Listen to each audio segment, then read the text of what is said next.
video, we will refer to reading comprehension as RC and to listening comprehension as LC. So, what is RC? RC is the skill of reading a text, connecting it with what we already know and understanding it. The goal of RC is to teach different strategies that will help students become independent readers. Similarly, in listening comprehension, we focus on understanding what we hear. The goal of LC is the same as RC, except that we help students understand the meaning of what they hear, not what they read. Now that we know what RC and LC are, let us see why we teach them.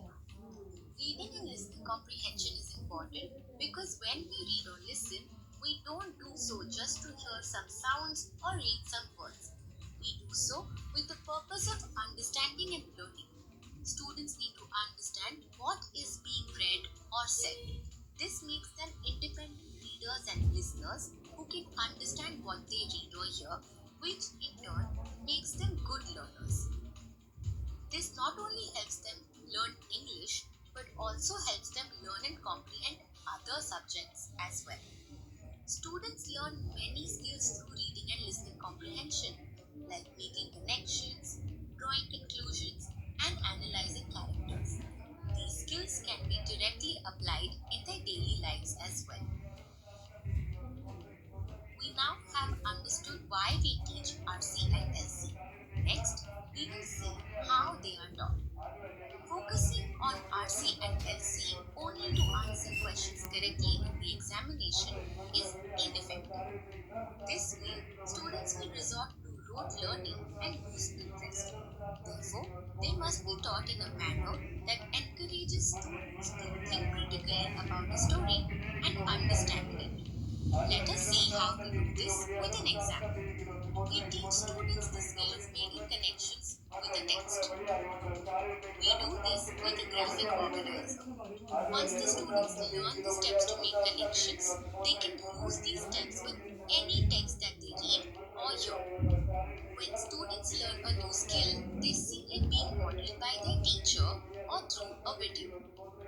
Then they get opportunities to practice the skill under their teacher's guidance or with their peers. This ensures that any confusion or doubts can be cleared up. Ultimately, students practice the skill by themselves and achieve mastery.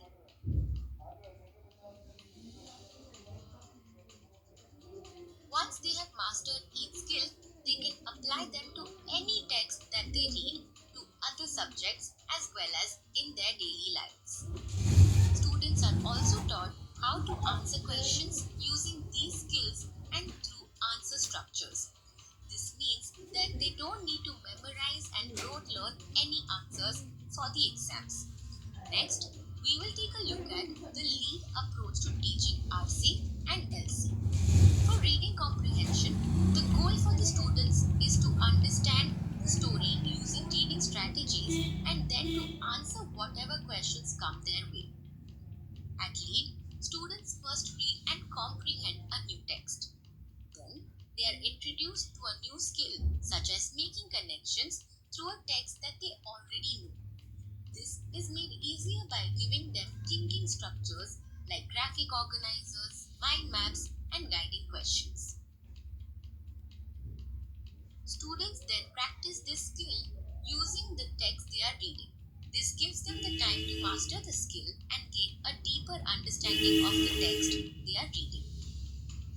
These are the broad comprehension skills that are taught across all ELCA levels: inferencing, prediction, making connections, visualization, asking questions, organize, interpret, and analyze, perspective, main idea and theme, reasoning, and story elements. Next is getting them to apply vocabulary strategies and to be able to guess the meanings of difficult words. At all levels, vocabulary strategies form a large part of the RC component.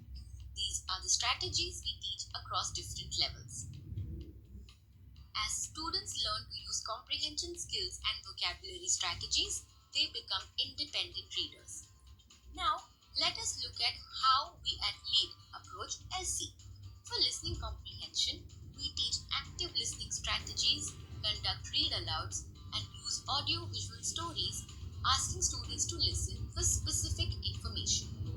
These strategies help students understand the spoken language so that they do not only depend on written texts. Active listening means giving your full attention to the speaker and avoiding distractions. Active listening strategies help the student focus on the speaker and understand what they are saying. A read aloud is a method of reading that a teacher can use. While conducting a read aloud, the teacher reads the text loudly and clearly using gestures or actions for difficult words and uses local language to explain the meaning of some difficult words. This helps students stay engaged with the text.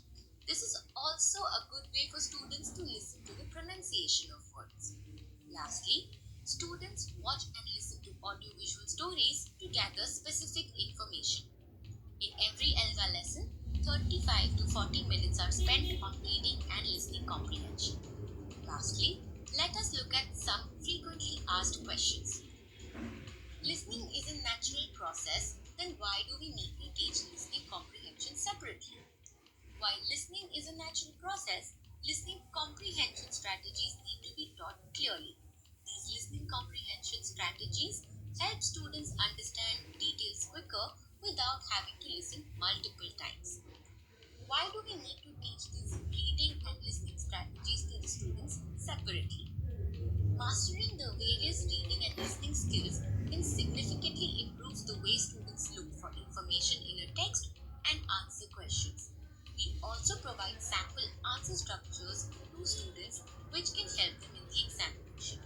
This eliminates the need for rote learning and promotes higher order thinking. This approach prepares them to comprehend any text they read. How will students remember these difficult strategies or skills? Whenever a new